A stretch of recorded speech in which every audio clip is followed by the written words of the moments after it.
For the past 6 days, IMTS 2018 broke all sorts of records, provided engaging experiences for visitors, and inspired the next generation of manufacturing technology.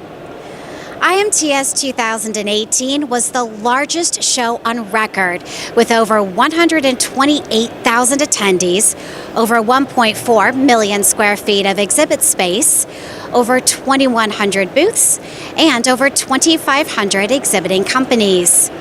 In addition, IMTS 2018 took over the whole of McCormick Place, including all levels in all 4 buildings.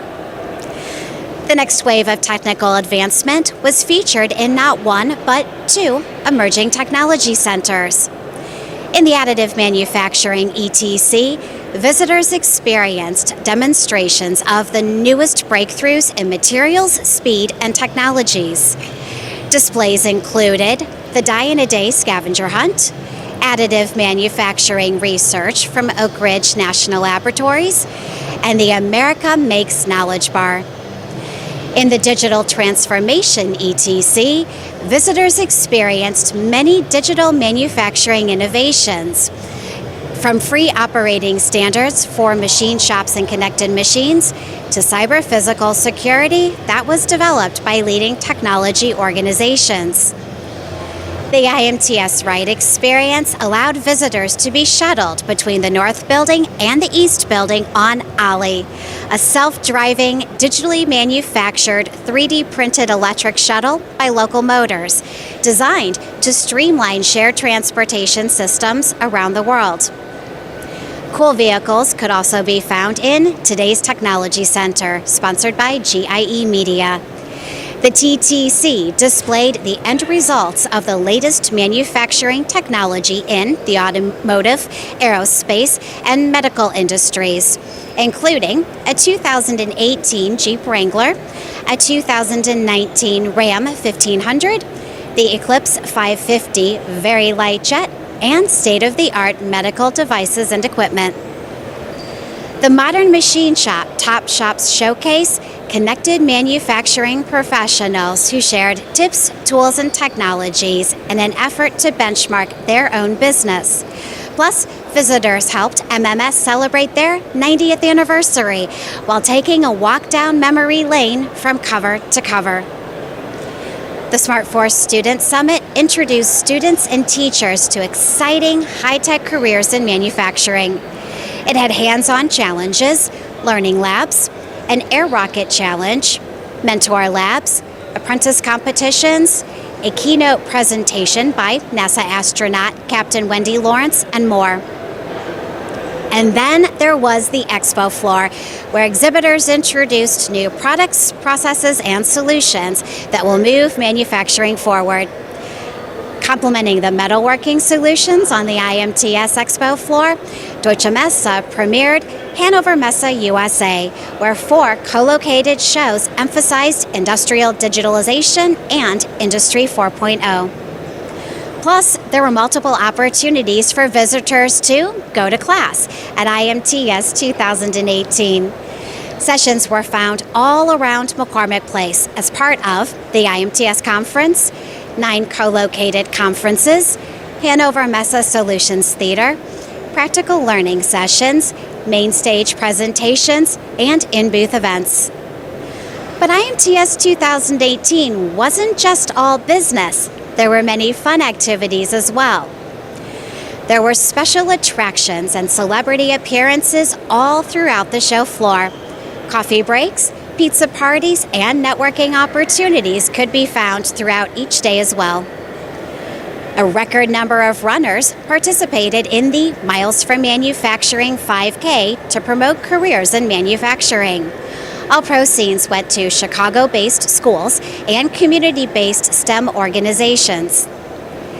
IMTSTV, the exclusive news program for IMTS, had a record-breaking presence as well, featuring 2 daily live shows from the IMTS TV studio, correspondents and crews all over McCormick Place covering the action on the expo floor, and live streams of the presentations from the main stage. IMTS TV streamed 24 hours each day, ensuring that visitors never missed a minute of IMTS 2018. It is hard to believe that such an exciting and inspiring week has come to an end. So, be sure to put September 14th through 19th in your calendar so that we can see you at the 33rd edition of the premier manufacturing technology show in North America, IMTS 2020.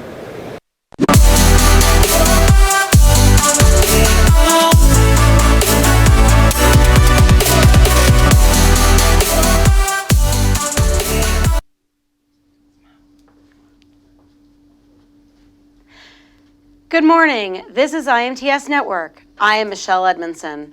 I'm excited to be hosting the second hour of the premier IMTS Network live stream event.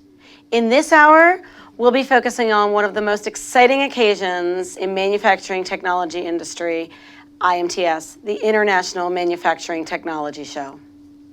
We're also going to hear from some of our IMTS TV correspondents who will share their favorite moments from IMTS 2018. Check out IMTS 2020 floor plan and meet the team that arranges that. Learn about IMTS focus groups, and we'll close the hour with a discussion on additive manufacturing. Don't forget to send us your technology stories at stories@imts.com or reach out via social media with the hashtag of IMTS Network. Okay, let's talk about some highlights from IMTS 2018. First, we had a record-breaking year in all three categories: attendees, exhibitors, and square footage. IMTS TV had 4 live shows featuring manufacturing legends, job shop owners, STEM teachers, and the then governor of Illinois, Bruce Rauner. IMTS TV conducted more than 100 in-booth interviews. So, let's get some of our IMTS TV correspondents who visited those booths, and let's get to know them. We're going to meet Chris Chidzik, Kim Brown, and Aslan Moini. So good morning, guys. Good morning. How are ya? Excellent. So you were very kind and came to IMTS to help us with IMTS TV, and you were correspondents for that. But I would also like to hear, and the audience wants to hear, what do you do for AMT? So Chris, why don't we start with you? So I work in the Strategic Analytics Department, and on a day-to-day basis, I run the USMTO program, which tracks manufacturing orders in the US, Canada, and Mexico. Check it out at usmto.com if you haven't heard of it before. And then in addition to that, I also do custom research reports and things like that. Great. And Kim, what do you do? Michelle, I am the Director of Member Services at AMT, so I not only engage current members and try to get them to utilize our products and services, but I also help recruit new members for AMT. And then I am also part of the Exhibitor Passport program, which helps IMTS 2020 and former 2018 exhibitors actually contact the attendees and promote their products and services, get them to their booth, and get the most out of their show experience. It's very important. Very. And Aslan, what do you do for AMT? So I also work in the membership team, and my role is really, Michelle, to keep our members engaged, keep them happy, make sure they're taking advantage of us, because AMT has a lot of different offerings, but each one of our members have different needs. So it's all about making that organic connection, and that's pretty much my role here. Okay. And Aslan, how many IMTSs have you been to? 3, actually. 3? Yes, That's exciting. yes. And how about you, Chris? 2018 was my first. I'm excited to hear from you and your perception. And Kim, how many IMTSs have you been to? 6. 6. That is so exciting. We have a lot of knowledge in this room as to how IMTSs can go. So tell me about, you were IMTS TV correspondents, tell me about the buildings you guys covered and what you saw there. So Chris, why don't we start with you?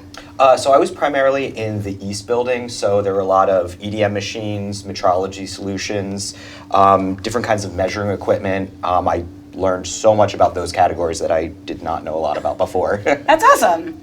And Aslan, which did you cover? I was all over. I was at all the pavilions, and it was a pleasure because I met so many different people, saw so many different booths, so many different types of machines, new technology, quite a bit of walking. Yeah, you must have learned a lot too. IMTS 2018 had 10 pavilions and 4 buildings, so that's quite an undertaking you had. Yeah, absolutely. And Kim, which building were you in? I was actually in both the north and the south building, so I covered metal cutting and grinding and a lot. Yeah. There's a lot of pavilions in north. That's true. There are a lot in both of those, between those 2 halls. And so I would like to talk about what your biggest challenges that you've seen over the years. Kim, you're probably the best person to talk about this because you've been to 6 IMTSs and you've seen some cycles go through. So tell me some of your biggest challenges you've seen. Changes. The biggest change I think I've definitely seen, and I probably notice it more, but I've really seen a lot more women on the show floor, and that includes attendees, especially women working as exhibitors in the booth outside of booth babes. And also as students. Yes. As we know, a lot more students are coming to the show as part of the Smart Force Student Summit, but a lot of women are actually attending as being part of the industry, working in the job shops, but also they are exhibiting. They are, engineers, and they are also CFOs, CEOs. They're running these companies that are manufacturing and distributing, and it's really awesome for someone who's young and building their career in this industry. It's really inspiring, and over the past 12 years that I've been in manufacturing technology, it's remarkable.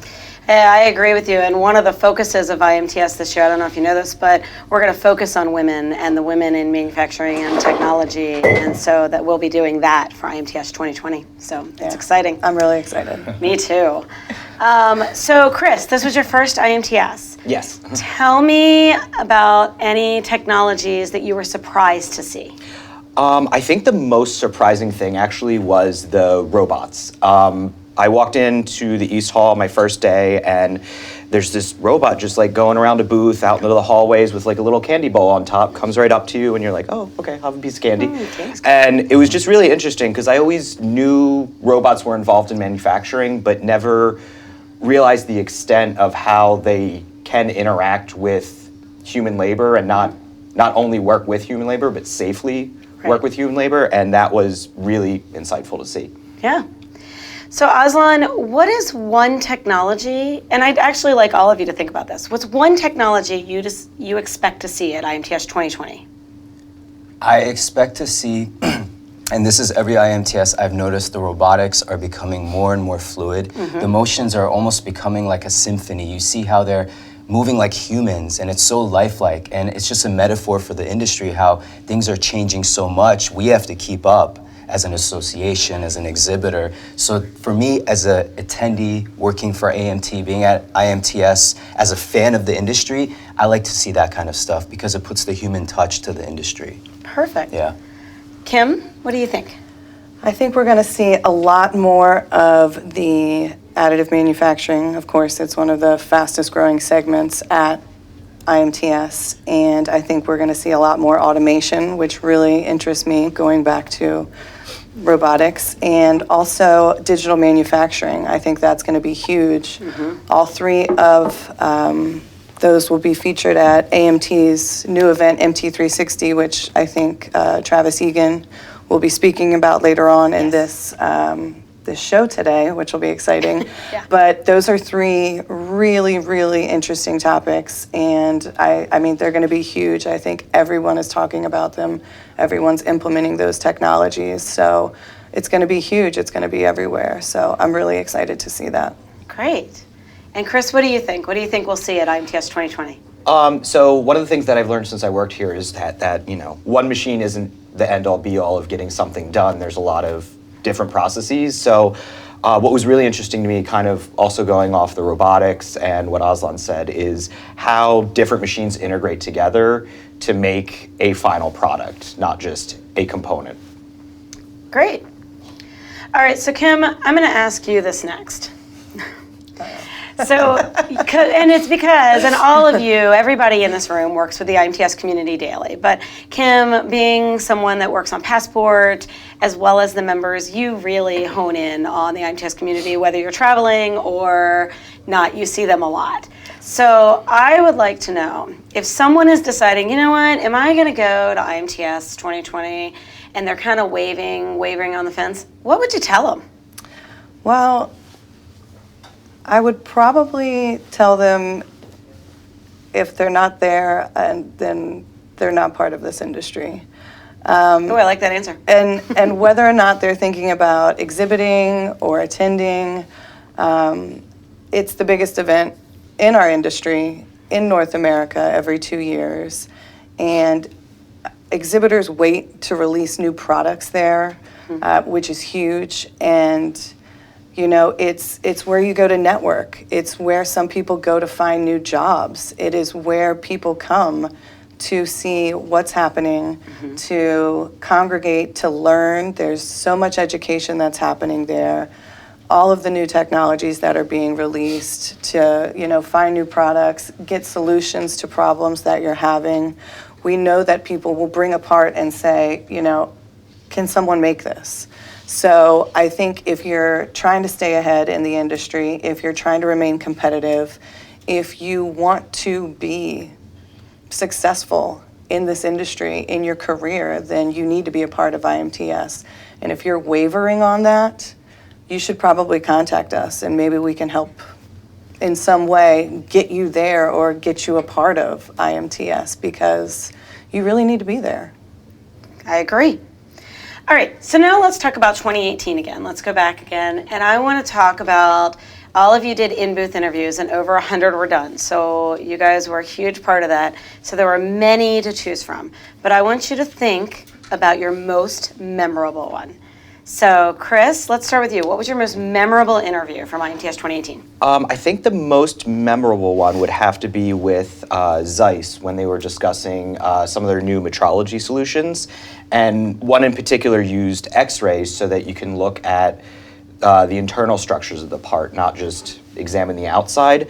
And I remember I was discussing the technology a little bit before the interview, and as soon as I heard X-ray, my mind immediately went to, you know, when you were a kid and you sprained your ankle or broke your leg and you had to wear that like giant heavy smock, and I was like, oh, is everybody gonna have to like wear one of those who uses it? Luckily they don't. That's good. I was reassured of that. But yeah, that was just a really memorable technology that was just something out of the box that I hadn't thought of. But once I looked into it more, it was very interesting. That's great. Kim, what was your most memorable interview? Mine was pretty memorable, actually. So it was the last day of the show. It was Saturday, and all my interviews were done. I was just there to walk the floor and close out the show, and I'd been talking quite a bit, and my voice was wrecked. And Kathy Webster actually said, "We've got one more interview. Will you do it?" And I said, "Sure, you know, why not?" She said, they have a guest in their booth. Will you go? I said, "Sure, why not?" And so I go to the South Hall. I go to the Sagino booth, and they actually have an Elvis impersonator there. Oh.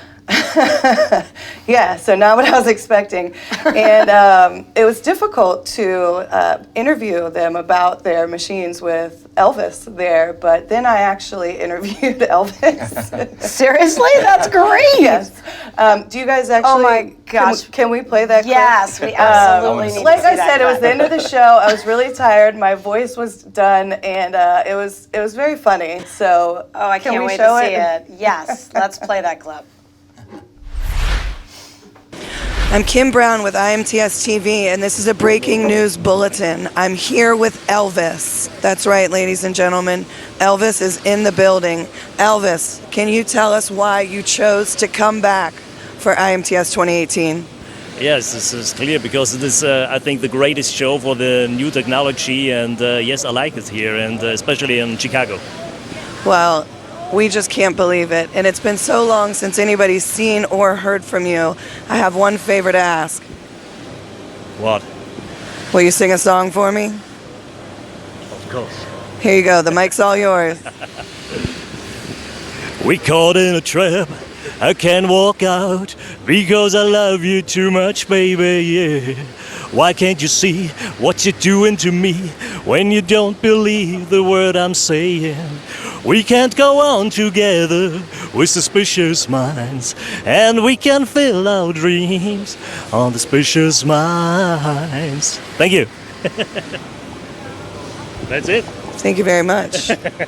Thank you too. I'm Kim Brown with IMTSTV.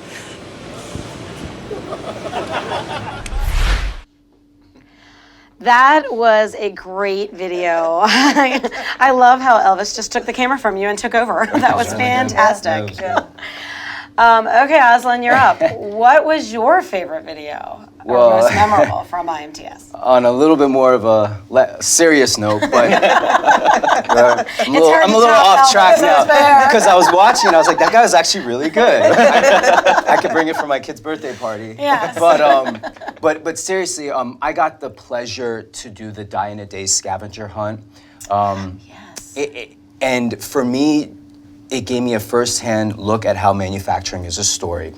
And going with what my colleague Chris was saying, it takes more than one to create the final product. And to see the journey that it takes with the new technologies for a product to be created, with all the different people that are working in harmony to make it happen, for just this one small product that we take for granted, whether it's in our car or whether it's in some of this camera equipment, it really opens up your eyes as how valuable our industry is, how much of a footprint we have, and it woke me up a little bit. You know, it made me very grateful to see what's happening, and it was enjoyable too because I met a lot of people, and it was a overall great impression for me. So very good vibes. That's great. Yeah. And Aslan's, the video he's talking about, Die in a Day, was a scavenger hunt we did at IMTS.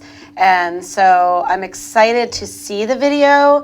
We'll show you the video. It covered 4 buildings at IMTS, and so that's why you got to see all 4 buildings and go everywhere. So we're going to show you that video, but first, make sure you follow us on Facebook. Don't forget the hashtag IMTS Network, and send us your stories. You've seen some of the stories from earlier. Those are stories we would love to hear yours, and send it to us, stories@imts.com. So we're going to look at the video. When we come back, it's going to be myself and Peter, and we're going to talk a little bit about IMTS 2020. But first, I really want to thank the correspondents from IMTS. So Chris, Kim, and Aslan, thank you so much. It was a pleasure having you on. Pleasure was ours. A lot of fun. Yeah. Thank you. All right, now let's show the Die in a Day story.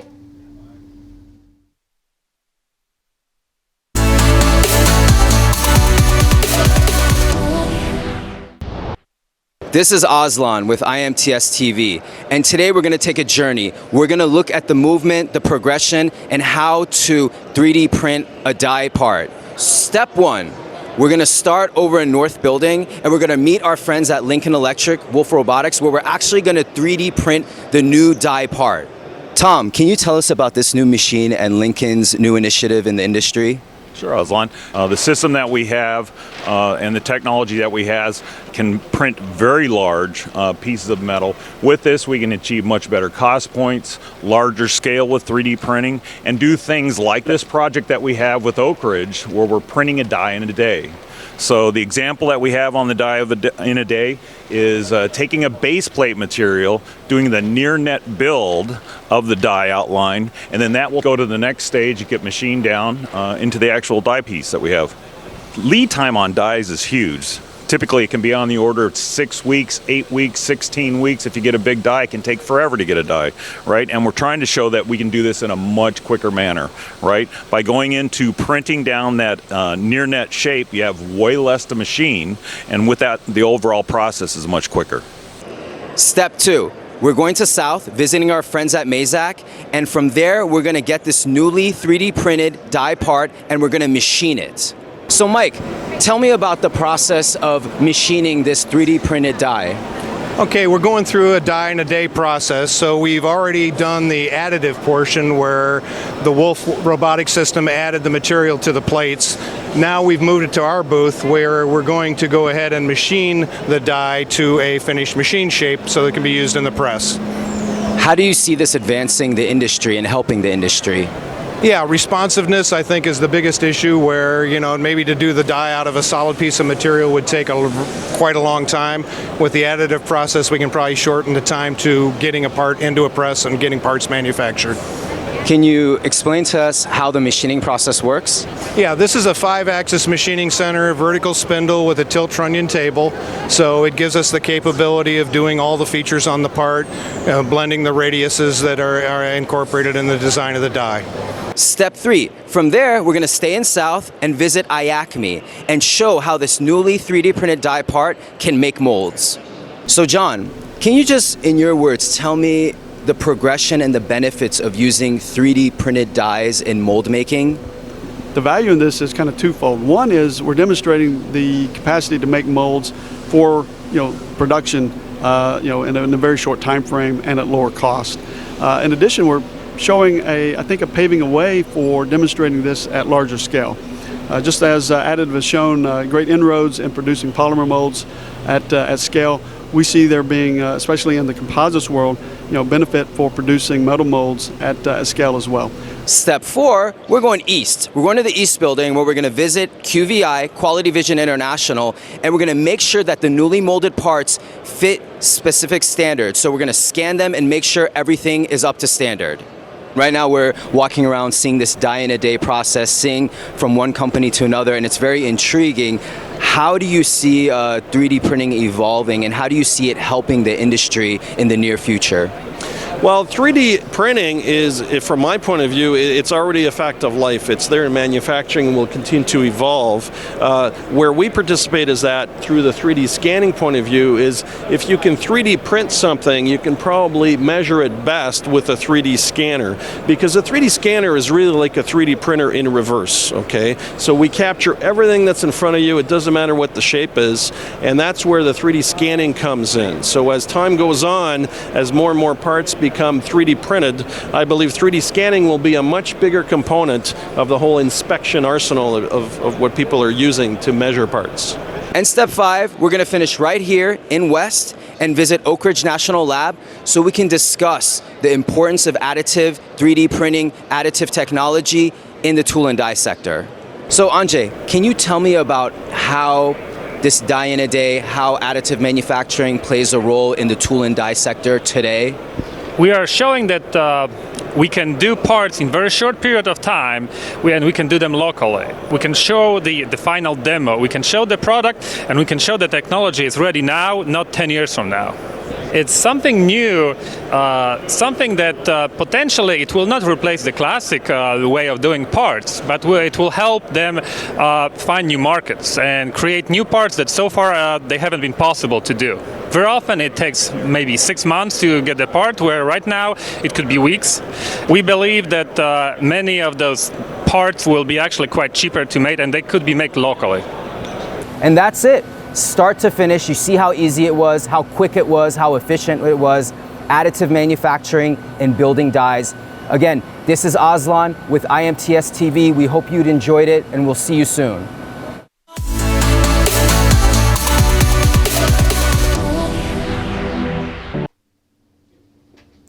We're back on the IMTS network. I'm Michelle Edmonson. And I'm Peter Eelman. And Michelle, what happened to Jules? Where did Jules go? Because I came on, she then had to go deal with stuff with the team. Actually, you can't see on camera, but she's right behind the camera. Yes, she's cueing us. So she is. She's telling us what to do. She's still in charge. She's still in charge. But you get a chance to see Peter and Michelle, the people who bring you IMTS, among others, among Bonnie and Mark and Bill Herman and our whole crew. A lot of them. And it was so much fun to look back at 2018 and look at especially the Oak Ridge Die-in-a-Day scavenger hunt. That was so cool, and it kind of really, you could get the feel of the ramping up of additive manufacturing, how that process has such a potential. It's so important to manufacturers. It's really the big change, and it's why we're going to devote some time to that today. That's great. And so additive manufacturing is a growing part of advanced manufacturing and has a large role in IMTS 2020. Yeah, actually it's the fastest growing pavilion. We had to do a lot of changing, thinking about the additive pavilion as an additive pavilion. it originally was a concept in the Emerging Technology Center at IMTS. Just a concept. Several years back, it's coming, it's going to be a new technology. Then it became a display in the front of the North Building. Right. It then grew into a full pavilion size and moved to the West Building. And now it has doubled again. So it's going to be nearly 60,000 square feet of, you can buy it today, additive manufacturing. It's amazing. That's incredible. And our countdown, of course, has begun. We actually, the day before yesterday, we had our 1 year out party 1 month late. That's right. We had our 11 months till IMTS party. September 14 to 19 is the dates in 2020. This past Monday was October the 14th, so we celebrated. We had a nice little cake and all that, but it's a little scary to the two of us. 11 months is not too long for us not to too put far it away at together. all. Yeah, and IMTS is a 6-day event. It takes up all of McCormick Place in Chicago, Illinois. And as you may have picked up from the IMTSTV correspondence, it is not small. It takes up 4 buildings, 6 exhibit halls, and has a lot of technology all the way around it. Yeah, I know. In 40 years of walking around IMTS, I know it's a big show. It has always been a big show. But to help guide visitors quickly and easily, we organize our exhibits into 9 pavilions. They're grouped by technology. They're grouped by specific industries and solutions. One of Michelle's great innovations at the last IMTS, that it was probably the #1 comment that we received from visitors after the show. Not great technology, really innovative, can't wait to see the next one, but thank you for putting floor markings so that we could go from one building to another and not get lost. So Michelle, are you going to do that again? We definitely are going to do that again. I finally got it right 20 plus years in operations, and finally I could get people to where they need to be. So. Amazing. We always thought that you had to do signage. Who knew? Right? All you had to do was a red line. Right? It was But perfect. we're getting there. We're getting there. So Peter, what do you expect to see at IMTS 2020? Well, certainly, as befits our theme of digital manufacturing implemented, it'll be a surge of digital manufacturing solutions, and that's not just in one pavilion. That's in all of the pavilions. Okay. And that's why we went with the theme digital manufacturing implemented, because it's no longer thought, it's no longer off there, it's in our everyday manufacturing processes. Every pavilion you walk through will offer a digital manufacturing solution, a digital manufacturing innovation. It's going to be indigenous through the entire show. They're as ingrained as such as cutting tools. I mean, they're a part of our industry, and they integrate with all different parts of our industry. For example, cutting tools.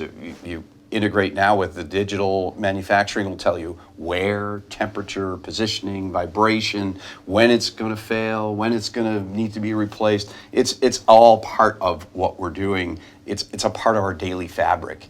And we mentioned that the additive pavilion is growing. Actually, more than just additive is growing. Oh, what else is growing? Well, if you first starting with additive, it's 40% larger than the last show, but also the quality assurance pavilion, which is certainly a big part of digital manufacturing, because now you're going straight from design to part. Right. So the quality aspect, the measuring, the making sure that the part is 100% accurate is a big, big part. And that pavilion is now 11% larger in 2020 than it was in 2018.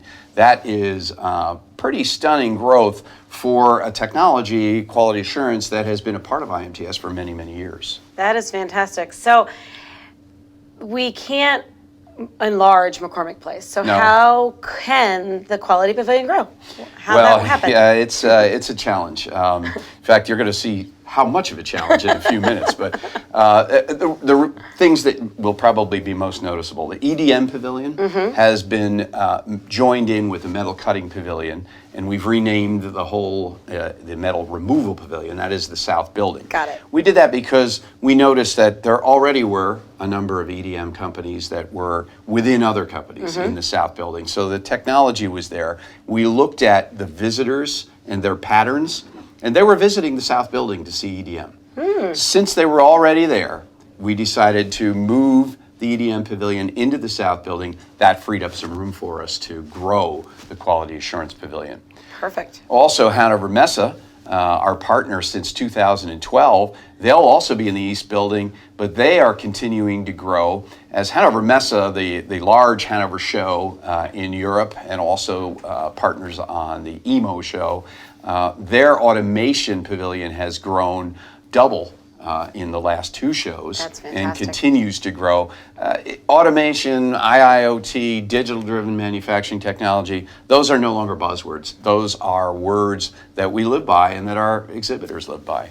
That makes sense. How many exhibitors will we have or will we see? How many companies will we see at IMTS 2020? That's always a tough question.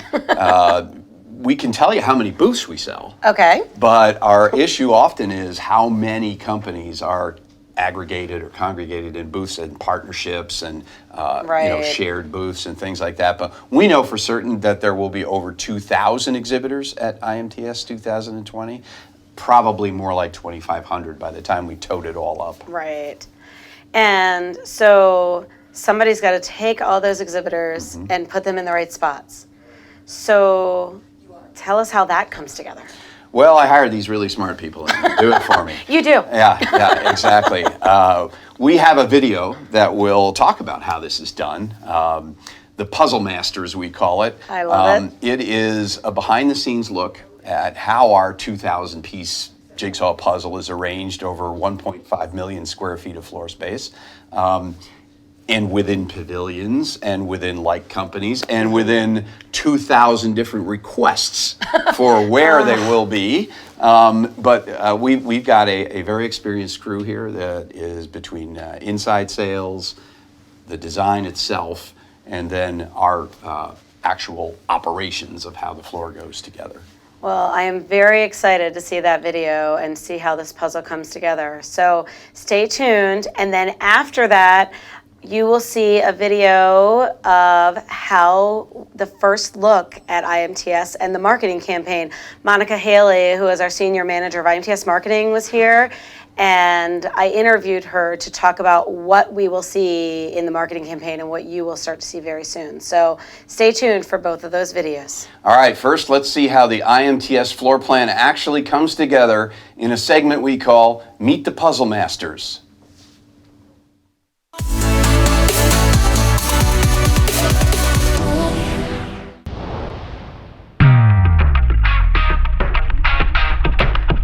I'm Mark Kennedy. I'm Katie Carey. Hi, I'm Tom Snyder, one of the puzzle masters to create the IMTS 2020 floor plans. I've always said it's the world's largest jigsaw puzzle with no matching pieces. It's like 4 or 5 different 1 to 2,000 piece jigsaw puzzles that you have to make into one cohesive image. We spend almost 6 months putting the floor plans together. That means if you think about it, it is like getting a very small 2,000 piece puzzle and trying to arrange it over 5 different exhibit halls at the largest exhibit facility in the United States. I manage the application process for every IMTS, and that starts over 2 years ahead of each show. Once it's submitted from the exhibitor and Katie processes it, it lands on my desk, and I gather all 1,200 plus applications and really start sorting them. The first thing I got to look for is where are my fire exits and where are the building columns in relation onto the floor plan, because you try to keep the building columns out of the customer's booths when possible. But once I get the general idea of where my aisles are going to be, I get out these big sheets of paper. I can't do it on a CAD system because the monitors are so big. I need to see and visualize the entire floor. Plot the bigger booths, gives me my bearings for my cross aisles, and then it's just filling in the floor as you go. It is challenging. We have to account for people who want extra space, people who maybe want to downsize. Invariably, everybody wants a better location moving to the front of the hall. The biggest challenge is trying to fit everybody into these buildings. They are of a set size made out of concrete and steel. I can't stretch them, and the past 3 or 4 shows, we've been oversold. Once the previous show ended, we're already oversold for the next event. and you want to fit everybody in. Once May 1st comes and the space assignments, they think we just sit and wait for the show to happen, but actually it's just the beginning.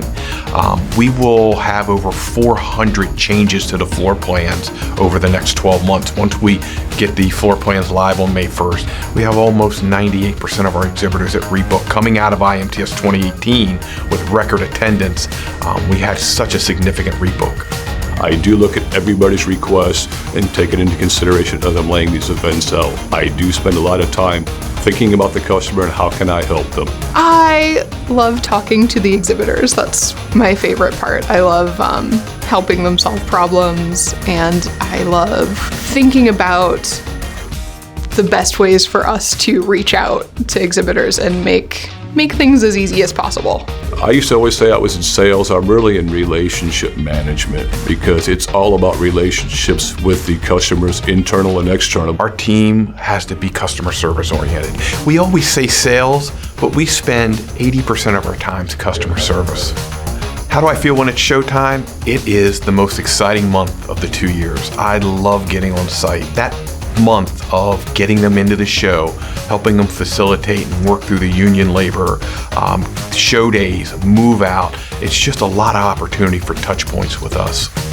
I love my team. It's an exciting time of the year for us, and we can't wait for you to see what the IMTS floor plans look like. The floor plans for IMTS 2020 are live now on IMTS.com.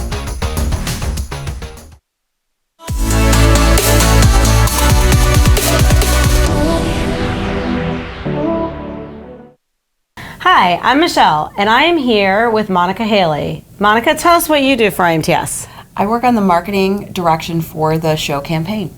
Great. Monica and I are going to give you a first look of the IMTS campaign, and we're going to talk to you about the overarching campaign, the target markets, and why we chose them all. So Monica, tell us how you got involved with IMTS and marketing. So in 2006, I started working for Pat McGibbon at AMT. Pat, he doesn't know anything with marketing. But as a result, I ended up coming to my first IMTS in 2006 and working the show floor. That's back when we had people that worked at AMT as show floor managers. Right. And from there I got to know the exhibition staff, including you, Michelle, and Peter, and the rest of the team, and started working with that team thereafter. And since then, in some regard, I've been involved in marketing with IMTS. And in 2016, I decided that I would be working as a consultant. And since then, I've been working as a consultant and operating out of New York State, but coming down here to DC, working frequently, and coming to the shows. And so this will be my 8th IMTS, I believe. Yeah. So consultant is a misnomer because you are definitely a part of the staff. You are definitely a staff member. You won't let me leave. I will not let you do that.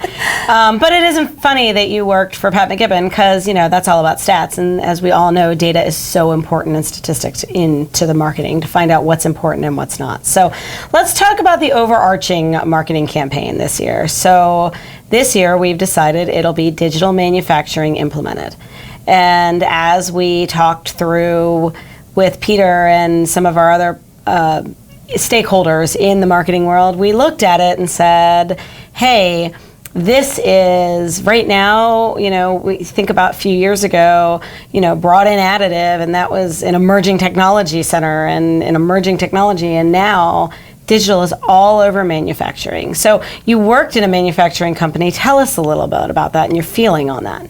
So for about 2 years, I worked for Saint-Gobain, which is a international manufacturing company, and not unlike any of our other exhibitors or attendees, they are upgrading capital equipment frequently based on the fact that if you have a piece of equipment on your shop floor without a landline or an Ethernet cable, it's not up to par with the needs of manufacturing today.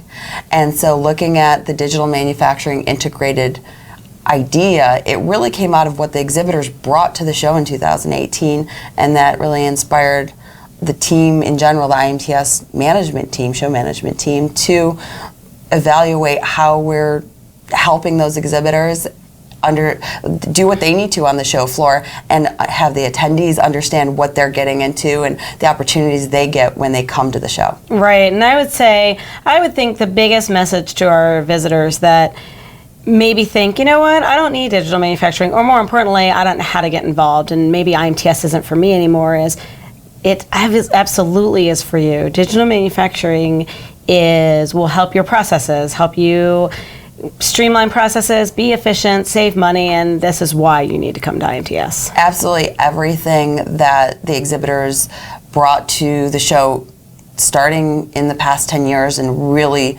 outdoing themselves in 2018 was everything is integrated. Everything is talking to one another on their shop floors, on your shop floor when you are utilizing the equipment that you've purchased. So if you have an outlying piece of equipment that is not integrated into the rest of your systems, it might be time to be upgrading that piece if you haven't already. And so we needed our campaign to match that theme. And that's how we got down the road we've been going down, talking to our exhibitors, talking about what they've brought, what they continue to bring to the show to bring the best opportunities to their customers. So you're very heavily involved. You direct the IMTS marketing campaign, and you're so heavily involved in it. Tell us how we as IMTS are showing that digital manufacturing is implemented this time. So we completely have depended on, and we continue to depend on, all of the people that are bringing this to us. Now we just wanted to move the camera a little bit to the right and take a gander at what they're doing. And so looking at that technology in a microcosm of what the camera can show us. And so we've gotten some really cool camera equipment to do exactly that. And we're looking at various technologies that have hybrid capabilities, whether it's additive, metal removal, and full integrated precision machining. And we're using the shots we're getting and the still shots and video and the content we're getting at this very micro level that you generally don't get to see manufacturing at because everything's so large. But we're looking at this point at which manufacturing is happening. So I know we have gone to a few of our exhibiting customers and gone through different campaigns, and people will start seeing those in different places. But take two of them and tell us about two of them that you've filmed. So the first one we actually got to go to was Mazak, and we got to look at their Megastir operation out in Provo, Utah. And this is a hybrid machine, so it doesn't look wholly unlike any other Mazak CNC machine that you'd see on a shop floor today. This just has additional capabilities with regard to the integrated technologies, the spindles, the tooling that has been fixed into place, but can be changed out to utilize a technology that's only 30 years old, stir welding. And so we got the opportunity to film and take pictures of the stir welding process at the point that is happening. And it's kind of amazing that what this machine's able to do, and then go about its business with cutting and all the other ubiquitous processes that you would expect a machine like this to do. They're just adding additional capabilities into it that make the value in that engineering opportunity much more present and much more valuable to any shop floor. Okay, so obviously we'll see this campaign out there. Obviously we'll see it in print and in magazines. Where else will we see it? Will we only see it in print? No, you'll find it online, websites you visit. If you visit the IMTS website, you'll get much more detail from the print campaign and the digital pieces that you see either in banner ads, on social media quite a bit too. So there will be pieces to tease you, to kind of get you a first look at just this little picture, and you're like, what's happening there? Because it is a very zoomed in picture and you might need to know a little bit more about it. And as you either click through or visit the IMTS website and our social media locations, LinkedIn and Instagram, Facebook, and Twitter, you'll see pieces of information in the campaign, whether it's still pictures or video or information from those participating in the campaign the most, that will clue you into some of the technologies that we're featuring in the campaign. And this is literally just the skim of the technologies that are actually at the show. Perfect. So, and that's our overarching campaign. Now, this time, we have some target markets too. So Yes. last show, we did our first target market segment of job shops, and it was hugely successful. Did you know we grew the job shop audience 15%? Yes, and that's why we are so interested in doing more. Exactly, because it's not just to grow IMTS, it's to help the audience. So what we did with that campaign and what we'll do with the campaigns this time is we reached out to them. We reached out to them and said, you know, what are your pain points? What keeps you up at night? What do you need to learn about? And what do you want to learn about? And once we did that, then we built a program around that. And I think that's the reason it grew so much, because they knew it's true that we do care about the job shops. And so this time we're expanding that a little bit. So yes, we're gonna have 3, correct? Yeah, we're going to do more with job shops. And because it's just an opportunity where everybody is kind of dedicated to learning when they're at IMTS, let's provide as much information and opportunity for everybody spending that time there. So we'll do the job shops market segment again. Okay. And then we are also focusing on women that are attending the trade great. show, because women are a growing aspect of the manufacturing industry.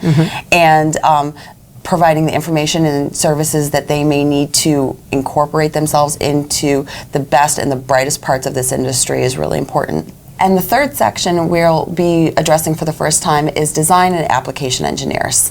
Right, so, and that is so important. So last time when we were doing the job shops, we actually brought in visitors, and we'll do that again this time, to talk about what they like and what they don't and what they need from IMTS. And one of the people that we interviewed is a designer. He's a design application engineer who had never been to IMTS but really wanted to come from all the things that he had seen. And it got me thinking and got us thinking that this is a whole segment of people that don't think they need to be in manufacturing. They don't consider themselves manufacturers, but they do so much for the manufacturing industry. So that is why we decided to go after that audience to see, okay, what is it that you need? Because we're not obviously filling your need. Let's make a program so that we can. Because there's no question that they're important to the industry, and we need to make sure that they feel important and that we are helping them. Exactly. So it's great. Wow, we really do have a lot of work to do. So thank you so much, Monica, for telling the audience why we chose the campaign and giving them an in-depth look. I really appreciate it. Thank you. So that was your first look at the IMTS campaign. You can see it later in many magazines, social media, and of course on IMTS.com.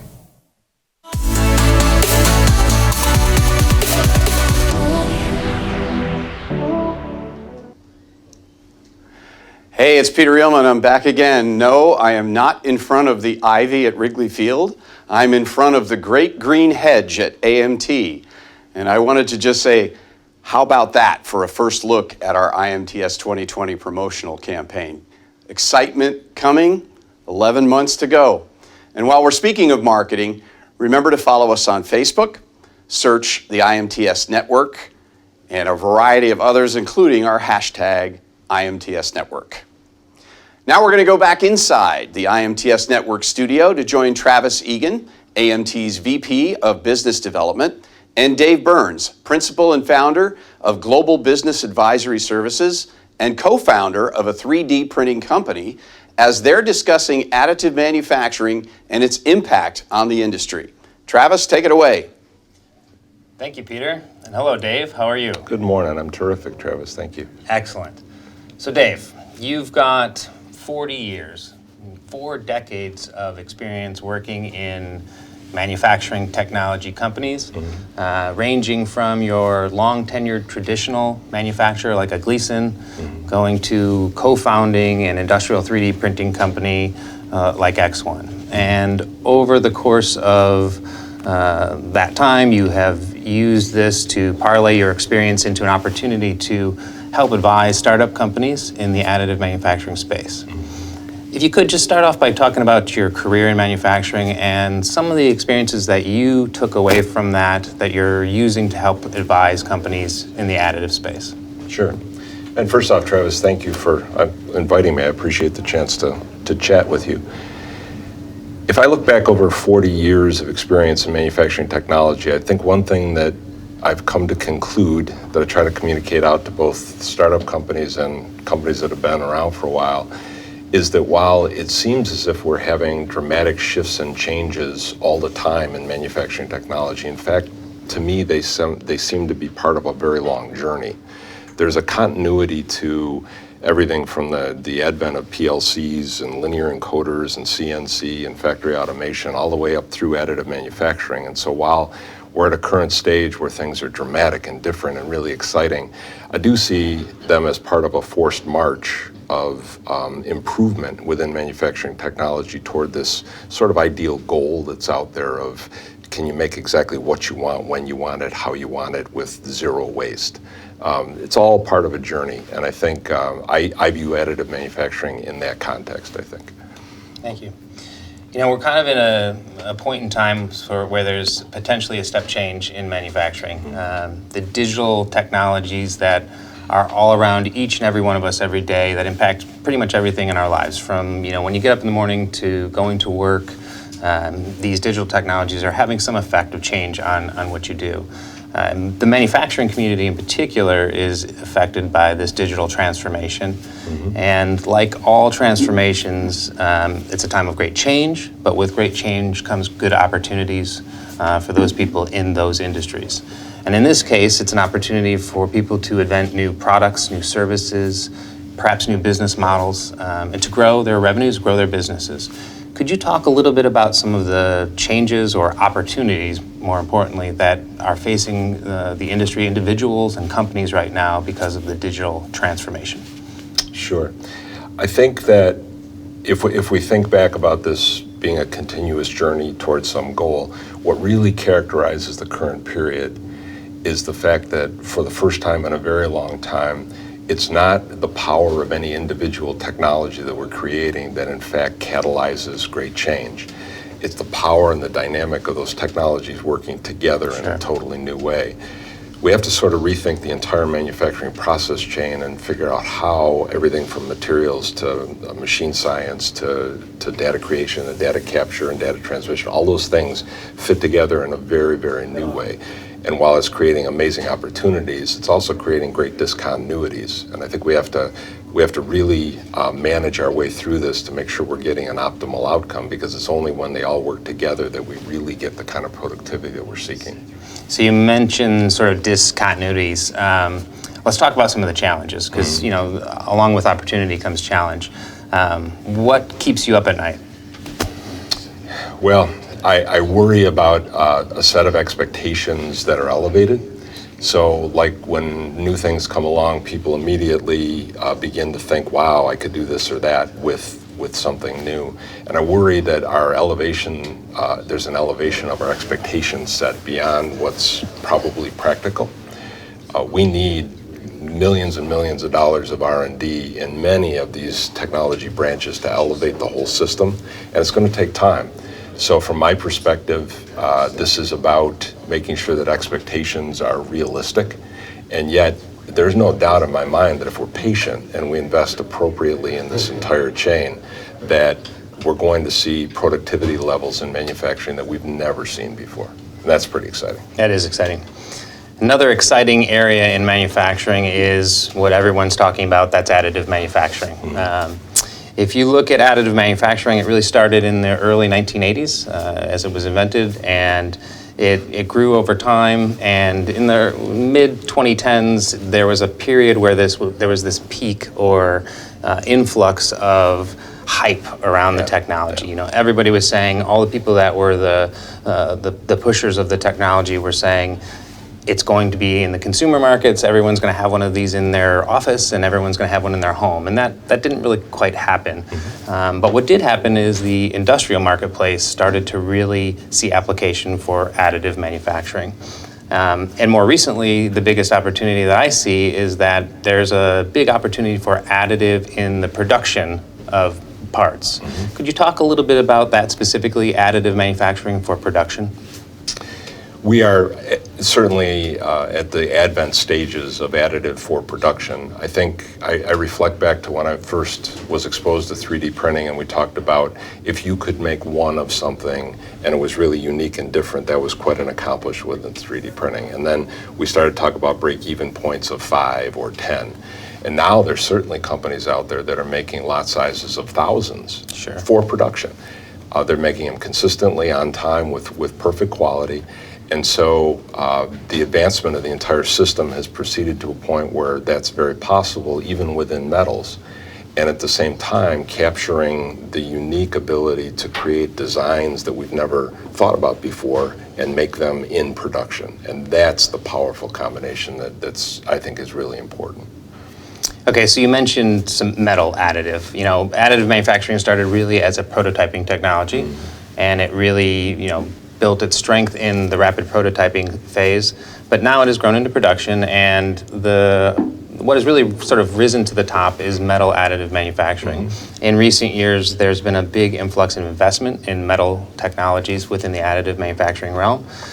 Could you talk a little bit about what is the sort of allure of these metal additive machines, and really specifically like the types of parts that are being manufactured, as well as the industries that are making these investments in metal additive? Sure. Well, if you think about metal additive manufacturing as being able to encompass unique design abilities with material properties that we've come to expect over time in industrial production, the early adopters, I think, were places where you could see highly complex parts that required certainly accuracy and finishing. And so it drove us to aerospace initially, where you have highly complex parts that are in relatively low volumes. Certainly within the medical device market, 3D printing has become preponderant. In fact, I don't know if people really understand how many medical devices and medical implants are being made with 3D printing today, because it's a preponderance of them. So fairly unique designs, specialized designs in low volumes are being done routinely all over the world. And as I said, we're now beginning to think about, well, if I have a design and I want to accomplish something, very often I have assemblies, because I say the only way I can create this design is by having multiple parts that I put together. In many cases within 3D printing, now we can design an individual part that accomplishes the same thing without assembly. And we're seeing that coming into production now as well. So all of these are, we're in early stages, but we're no longer at the infancy of these technologies. These technologies are beginning to mature. So let's dig a little deeper into sort of those attributes of additive that makes it a little bit different or an advantage, and dig a little bit into the materials a little bit more. So if you look at an additive manufacturing system, one of the things that makes it interesting and makes it unique is it's kind of like a Swiss Army knife, right? You can start printing a part, and as you go along, you could say, okay, we're going to switch in the same machine, we're going to take out and put in a new material, and we're going to add on to that part, could have multiple materials. Can you talk about some of those advantages and those applications of like multiple material parts that can be produced through additive manufacturing?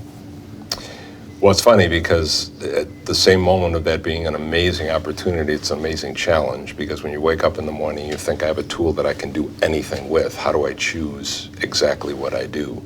And so that, of course, is a difficult challenge for businesses to manage their way through.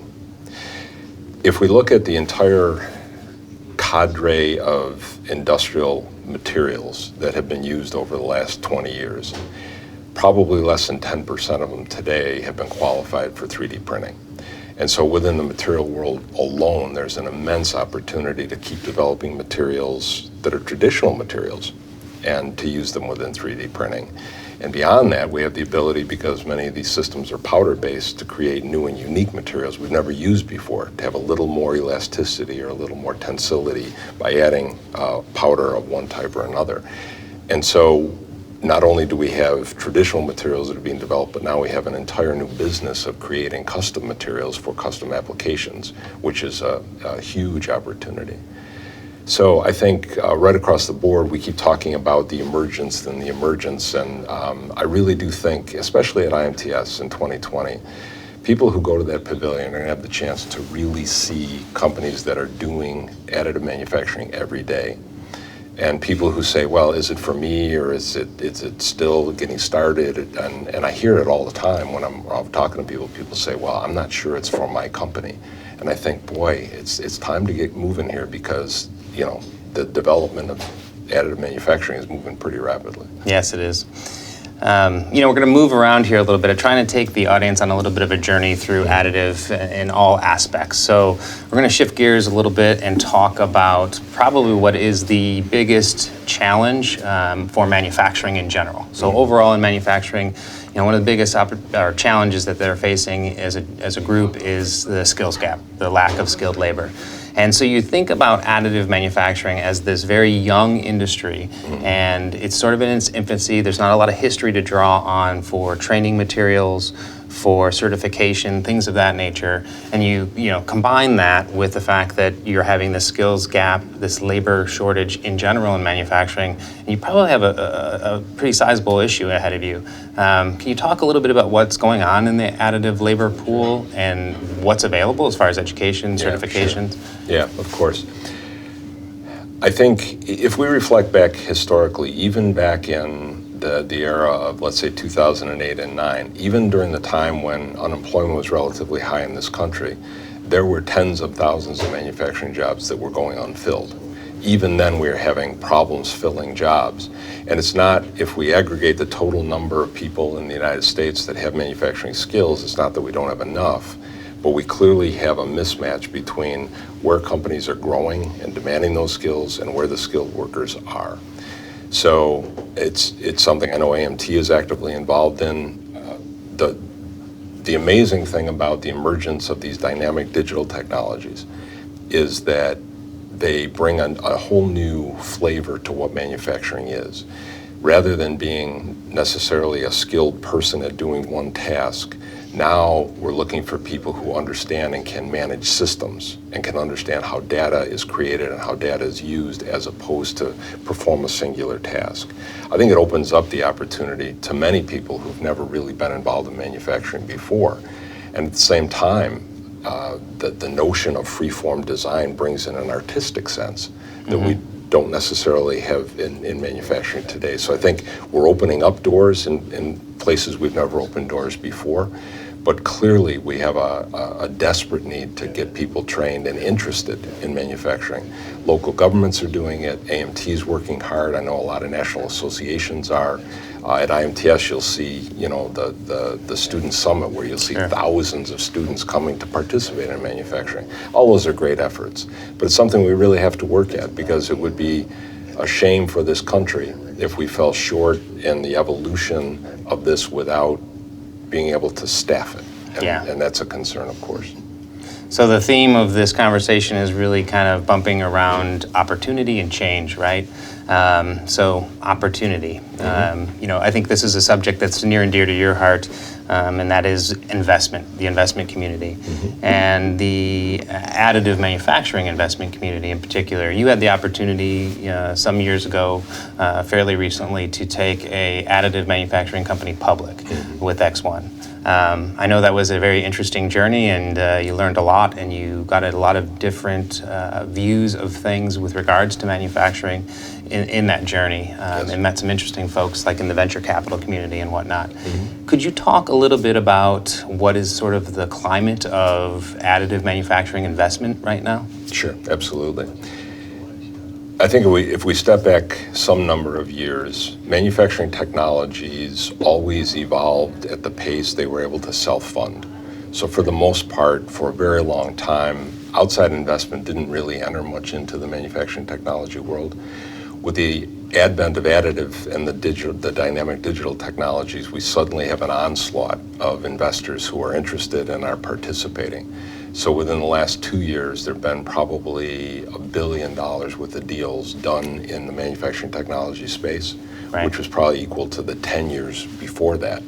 So that's a very positive sign. With it, of course, come new demands, because manufacturing technology people may not be used to the kind of prerequisites and requirements that that happen when you bring in a lot of venture capital from the outside. So it's a learning process, and it's fun to watch because Sure. I'm watching young companies emerge, and at the same time, these free-form technologies allow people to enter manufacturing that have never been in manufacturing before. And so we have new people with new ideas, a new requirements from the funding side, and all of that comes together to create a very different environment that we had certainly 10, 15 years ago. Okay, so we're running a little close on time here. I'm going to wrap up with two final questions in closing. And one of them's going to be a little bit more fun, and the other one's going to be a little bit more serious. So we'll start with the fun question. Over the course of your career, your experience, what was the most interesting project, whether it be an additive or other, that sort of crossed your desk during your career? I think, first off, I thought the question you're going to ask me is what happened to my St. Louis Cardinals last night, but you promised not to do that, and I appreciate that. I think the work that's being done in the medical arena, things like printing tissue and then injecting tissue with cells for organ replacement. I mean, I'm 66 years old almost, and I think back over my lifetime, and I look at this and I go, this is just so incredible to me that we're at a stage in the evolution of human history where we can create technologies like this. Absolutely. Where routinely people can get implants that are designed, and within days they're made and they're ready for a knee or a hip. I love what's going on in the medical community. I'm not necessarily an expert in it, but as an outside observer, it's fascinating and amazing to me. Okay, so in wrapping up, final question. Sure. Take a look inside your crystal ball, and if you could give us a little bit of a thought or two on where you think things are going to be heading in the next 5-10 years, maybe one or two of your own predictions on where we're heading with additive manufacturing. Well, I think sometimes that where we're going to be 20 years from now or 15 years from now is in a place where we're going to have products that are going to be able to signal exactly how they're performing. We're going to have engineers that instead of taking months or years will, within hours, be able to say, I've got a new design concept, go through generative design and come up with a new part. Within a day, have a custom material to make it. Within a few days, have the part being actually manufactured on the line, inserted as the next one being made, and that one goes to the field within weeks, as opposed to maybe years that it took before. And when I think about all those technologies, I realize we actually have them all today. There's nothing in that chain that's missing. Now, they may be immature and underdeveloped, and we may need to create linkages that aren't there yet. But when I look at that, I think, from a productivity perspective, the world is going to be a whole lot better place when we're able to somehow grow this entire chain together. Well, Dave, I really appreciate your time. On behalf of the IMTS network, we really appreciate your insights and your knowledge. It's been a fun journey. We could probably talk for a couple more hours on this. Maybe we can convince the network to give us a regular fireside chat. Oh, there we go. So with that, I'd just like to say that I'd like you to stay tuned for the next hour on emerging technologies. These are the groundbreaking technologies that are disrupting the way we live, the way we work, and the way we manufacture. So stay tuned.